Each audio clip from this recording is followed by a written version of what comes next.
أعوذ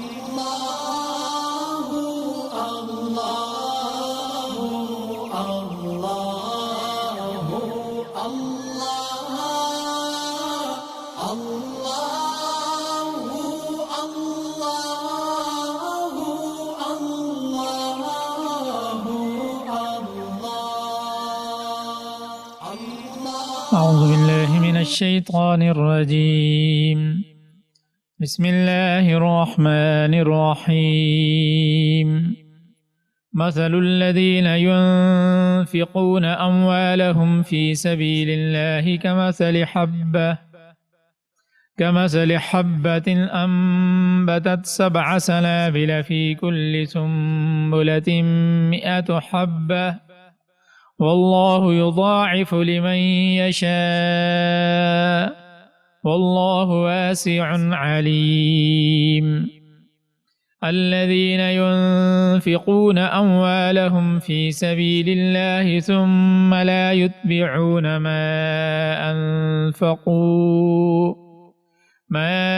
أنفقوا منا ولا أذى لهم أجرهم عند ربهم ولا خوف عليهم ولا هم يحزنون. قول معروف ومغفرة خير من صدقة يتبعها أذى والله غني حليم. جو لوگ اللہ کے راستے میں اپنے مال خرچ کرتے ہیں ان کی مثال ایسی ہے جیسے ایک دانہ 7 بالیں اگائے اور ہر بال میں 100 دانے ہوں، اور اللہ جس کے لیے چاہتا ہے ثواب میں کئی گنا اضافہ کر دیتا ہے۔ اللہ بہت وسعت والا اور بڑے علم والا ہے۔ جو لوگ اپنے مال اللہ کے راستے میں خرچ کرتے ہیں، پھر خرچ کرنے کے بعد نہ احسان جتلاتے ہیں اور نہ کوئی تکلیف پہنچاتے ہیں، اپنے پروردگار کے پاس اپنا ثواب پائیں گے، نہ ان کو کوئی خوف لاحق ہوگا اور نہ کوئی غم پہنچے گا۔ اچھی بات کہہ دینا اور درگزر کرنا اس صدقے سے بہتر ہے جس کے بعد کوئی تکلیف پہنچائی جائے، اور اللہ بڑا بے نیاز بہت بردبار ہے۔ یہ سورہ بقرہ کا 36واں رکوع ہے جو آیت نمبر 261 سے شروع ہو رہا ہے۔ یہاں سے اب 5 رکوع باقی ہیں، اور ان میں سے 4 رکوعات کے اندر جو 4 رکوع ہیں ان میں مالیات کے متعلق، مال کے متعلق خاص ہدایات دی گئی ہیں، اور وہ ایسی ہدایات ہیں، ایسے اصول ہیں کہ اگر آج دنیا ان پر پوری طرح عمل کرنا شروع کر دے تو معاشی نظام کا وہ مسئلہ خود بخود حل ہو جائے گا جس کی وجہ سے پوری دنیا پریشان ہے۔ اور ان آیات میں اسلام کے معاشی نظام کے اہم پہلو جس کے 2 حصے ہیں اس کو بیان کیا ہے۔ پہلا جو حصہ ہے وہ ہے اپنی ضرورت سے زائد مال کو اللہ کی رضا کے لیے حاجت مند مفلس لوگوں پر خرچ کرنے کی تعلیم، جس کو صدقہ خیرات کہا جاتا ہے۔ اور جو دوسرا حصہ ہے اس میں سود کے لین دین کو حرام قرار دے کر اس سے بچنے کی ہدایات دی گئی، اور ان میں سے پہلے 2 رکوع صدقہ خیرات کے فضائل اور اس کی ترغیب اور اس کے جو متعلق احکام اور ہدایات ہیں اس پر مشتمل ہے۔ تو یہ پہلی آیت میں اللہ تبارک و تعالی نے صدقہ کی فضیلت بیان فرمائی ہے، اور اس کے بدلے میں ملنے والے جو اجر ہے اس کا نقشہ کھینچا ہے، مثال کے ذریعے واضح کیا ہے۔ یاد رکھیں نیکی کے ہر کام میں خرچ کرنا یہ انفاق فی سبیل اللہ کہلاتا ہے، لیکن اس میں سے جہاد کی خاطر خرچ کرنا یہ خصوصی مد ہے،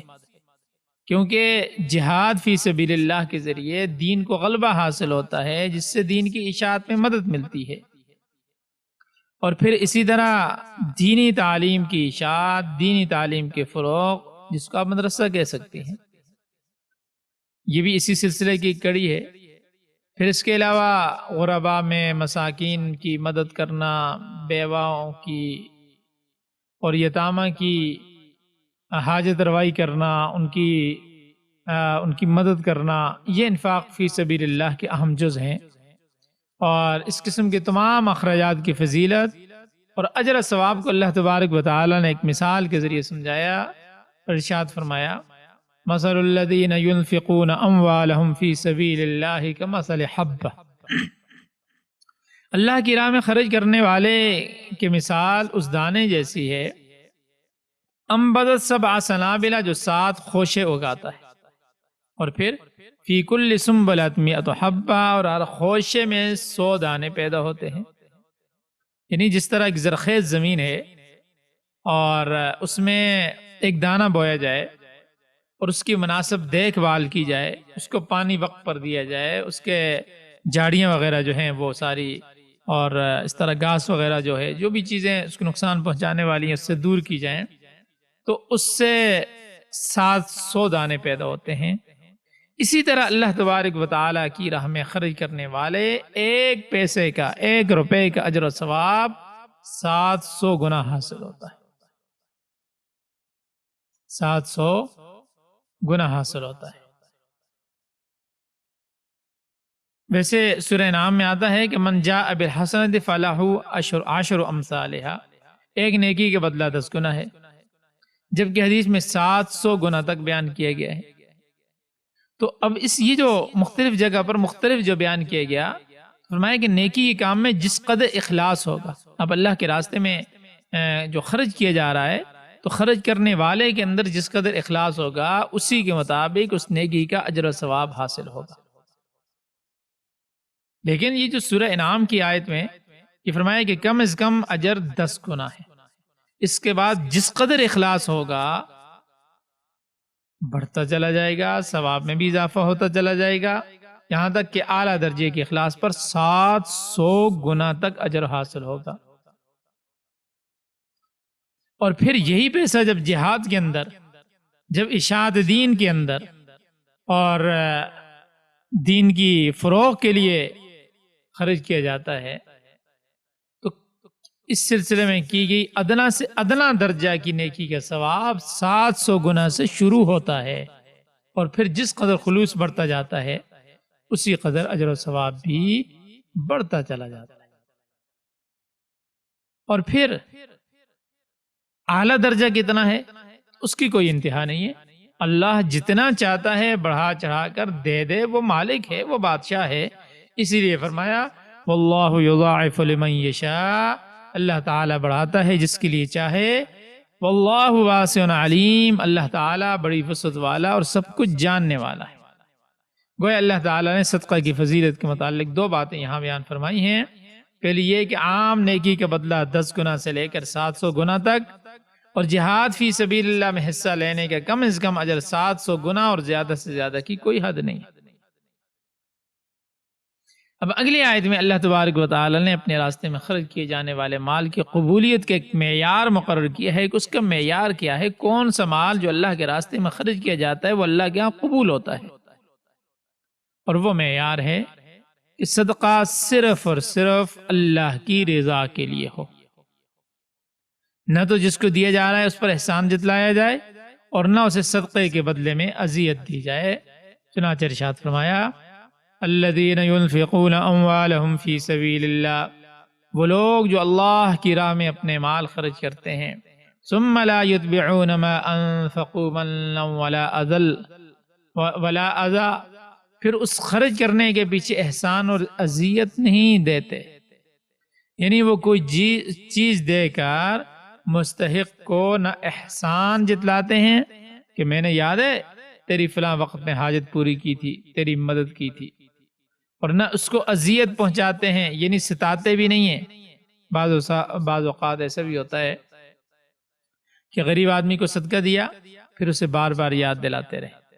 یا دوسروں کے سامنے بیان کرتے رہے کہ میں نے فلاں آدمی کو زکوٰۃ و خیرات دی ہے، یہ بھی ہو سکتا ہے اور ہوتا ہے کہ کسی محتاج کو کوئی چیز دے دی، صدقہ دے دیا، اس کے بدلے مجھ سے بگاڑ، میرا یہ فلاں کام کر، یاد ہے میں نے تمہیں اتنا صدقہ دیا تھا، اتنے پیسے دیے تھے۔ اب جو ظاہر ہے کہ اسے تنگ کرنے اور ستانے کے برابر ہے، تو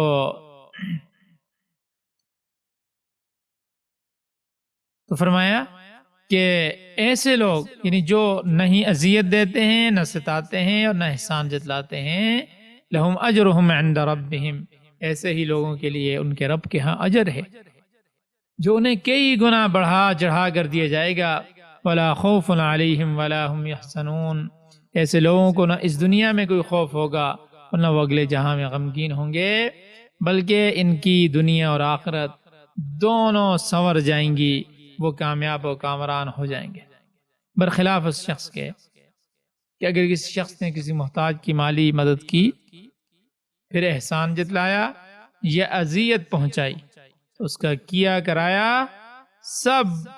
ختم، صدقہ باطل، اس کے بدلے میں کوئی اجر و ثواب حاصل نہیں ہوگا، بلکہ الٹا معصیت میں، گناہ میں مبتلا ہو کر عذاب کا مستحق ہو جائے گا۔ حضور خاتم النبیین صلی اللہ علیہ وسلم کا ارشاد ہے، فرمایا قیامت کے دن اللہ تعالی احسان جتلانے والے شخص کی طرف شفقت کی، رحمت کی نظر سے دیکھنا بھی پسند نہیں کریں گے، اور اللہ تعالی ایسے لوگوں کو پاک بھی نہیں فرمائے گا،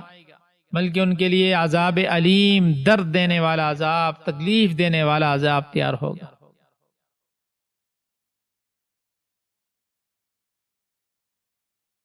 اور اس حدیث میں یہ بھی ہے کہ جو شخص اپنا تہبند، اپنی شلوار ٹخنوں سے نیچے لٹکاتا ہے، اس کی طرف بھی نظر شفقت سے نہیں دیکھا جائے گا، وہ بھی جہنم میں جائے گا۔ لیکن آج کل معاملہ الٹ ہے، اب دیکھیں نا، عورتوں کو حکم یہ ہے کہ وہ اپنے ٹخنوں کو چھپائیں، اور مردوں کے لیے حکم یہ ہے کہ وہ اپنے ٹخنوں کو ننگا رکھیں۔ اور آج کل کا فیشن کیا ہے؟ عورتوں کے ٹخنے ننگے، بلکہ آج کل آدھی پنڈلی تک ان کی شلواریں چلی گئی عورتوں کی، اور مردوں کے لیے حکم یہ تھا کہ بھئی ٹخنوں کو ننگا رکھیں، کھلا رکھیں، ان کی شلواروں میں ٹخنے چھپ کے، یعنی ہم بالکل اللہ کے رسول کی بات کے الٹ چل رہے ہیں۔ تو بہرحال خیر، یہاں پر صدقہ کے متعلق دو چیزوں کی سخت وعید فرمائی کہ صدقہ دینے والا نہ تو احسان جتلائے اور نہ تکلیف دے، اگر ایسا کرے گا تو نہ صرف اس کا صدقہ باطل ہو جائے گا، بلکہ وہ خود دینے والا گناہگار ہوگا اور عذاب کا مستحق ٹھہرے گا۔ اچھا، اب بعض دفعہ ایسا ہوتا ہے کہ جو سائل ہوتا ہے، جو مانگنے والا ہوتا ہے، وہ منت سماجت کرتا ہے، لجاجت کرتا ہے، اصرار کرتا ہے، تو اب اس صورت میں کیا کیا جائے؟ فرمایا کہ قول معروف، دستور کے مطابق نرم جواب دو، ومغفرتن، اور درگزر کرو، کیونکہ نرم جواب دینا، درگزر کرنا، اس کے اصرار پر بد زبانی سے پرہیز کرنا، خیر من صدقۃ یتبعها اذی، اس صدقہ سے بہتر ہے جس کے بعد اذیت پہنچائی جائے۔ مطلب یہ ہے کہ سائل کے بضد ہونے پر اسے نرمی کے ساتھ جواب دے دیا جائے تو بہتر ہے، بجائے اس کے کہ اسے کچھ دے بھی دیا جائے اور ساتھ اس پر تان کر دی جائے، اس کو گالی دی جائے، اسے جھڑک دیا جائے، اسے دھکے دے کر نکال دیا جائے۔ ایسا کرنے سے صدقہ باطل ہو جائے گا، لہذا ایسی باتوں سے پرہیز کرنا چاہیے۔ یعنی اگر آپ کسی کو نہیں دے سکتے تو کوئی بات نہیں ہے، آپ اس کے ساتھ نرمی کے ساتھ اسے واپس کر دیں، اچھے طریقے کے ساتھ مناسب جواب دے کر اسے واپس کر دیں، بجائے اس کے کہ کچھ دینے کے بعد اسے تکلیف دیں، اسے گالیاں دیں، اسے دھکے دیں، اسے برا بلا کہیں۔ دے بھی دیا اور ساتھ گالیاں بھی دے دی، ساتھ برا بلا بھی کہہ دیا کہ جاؤ نکل جاؤ یہاں سے، تم نے دماغ خراب کیا ہوا، یہ کیا ہے، وہ کیا ہوا ہے۔ فرمایا کہ ایسے دینے سے نہ دینا بہتر ہے، کیونکہ ایسے دے کر پھر یہ کرنا، یہ تو الٹا گناہ ہے اور اجر اس کی بجائے الٹا عذاب ہے۔ تو اللہ تبارک و تعالی راستے میں خرچ کرتے وقت یہ نہیں سمجھنا چاہیے کہ اللہ تعالیٰ کو تمہارے صدقات اور خیرات کی ضرورت ہے، بلکہ واللہ غنی، اللہ تو ایسی چیزوں سے بے نیاز ہے، بلکہ صدقہ دینے سے انسان کا اپنا ہی فائدہ ہے، کیوں؟ اسے اللہ کا تقرب، اللہ کا قرب حاصل ہوگا، اس کا نفس پاک ہو جائے گا۔ اور اللہ تبارک و تعالی حلیم بھی ہے، بڑا بردبار ہے، اکثر اوقات مجرموں کو مہلت دیتا ہے۔ بہت سے لوگ اس کی مہلت سے نجائز فائدہ اٹھا کر برے کاموں میں لگ جاتے ہیں، مگر انہیں معلوم ہونا چاہیے کہ اللہ تعالیٰ وقت مقررہ پر گرفت بھی کر لیتا ہے، پکڑ بھی لیتا ہے، پھر جب وہ پکڑتا ہے تو پھر بچنے کا کوئی راستہ نہیں ہوتا، پھر بھاگنے کا کوئی راستہ نہیں ہوتا۔ ترجمہ دیکھ لیں۔ مثل الذین ينفقون اموالهم فی سبیل اللہ کمثل حبہ، ان لوگوں کی مثال جو خرچ کرتے ہیں اپنے مال اللہ کے راستے میں ایک دانے کی مانند ہے۔ انبتت سبع سنابل فی کل سنبلۃ مئۃ حبہ، جس سے 7 بالیں اگیں، ہر بال میں 100 دانے ہوں۔ واللہ یضاعف لمن یشاء، اور اللہ جس کے لیے چاہتا ہے بڑھاتا ہے۔ واللہ واسع علیم، اور اللہ وسعت والا جاننے والا ہے۔ الذين ينفقون أموالهم في سبيل الله ثم لا يتبعون ما أنفقوا، جو لوگ اپنے مال اللہ کے راستے میں خرچ کرتے ہیں اور پھر نہیں رکھتے خرچ کرنے کے بعد منا ولا اذى، کوئی احسان نہ کوئی تکلیف پہنچاتے ہیں، لهم اجرهم عند ربهم، ان کے لیے ان کے رب کے پاس اجر ہے۔ ولا خوف علیہم ولا هم يحزنون، نہ کوئی خوف ان پر ہوگا اور نہ وہ غمگین ہوں گے۔ قول معروف ومغفرۃ خیر من صدقۃ یتبعها اذی، اچھی بات کرنا اور درگزر کرنا بہتر ہے اس خیرات سے، اس صدقے سے جس کے بعد ایذا دینا ہو۔ واللہ غنی حلیم، اللہ بے نیاز بردبار ہے۔ صدق اللہ العظیم۔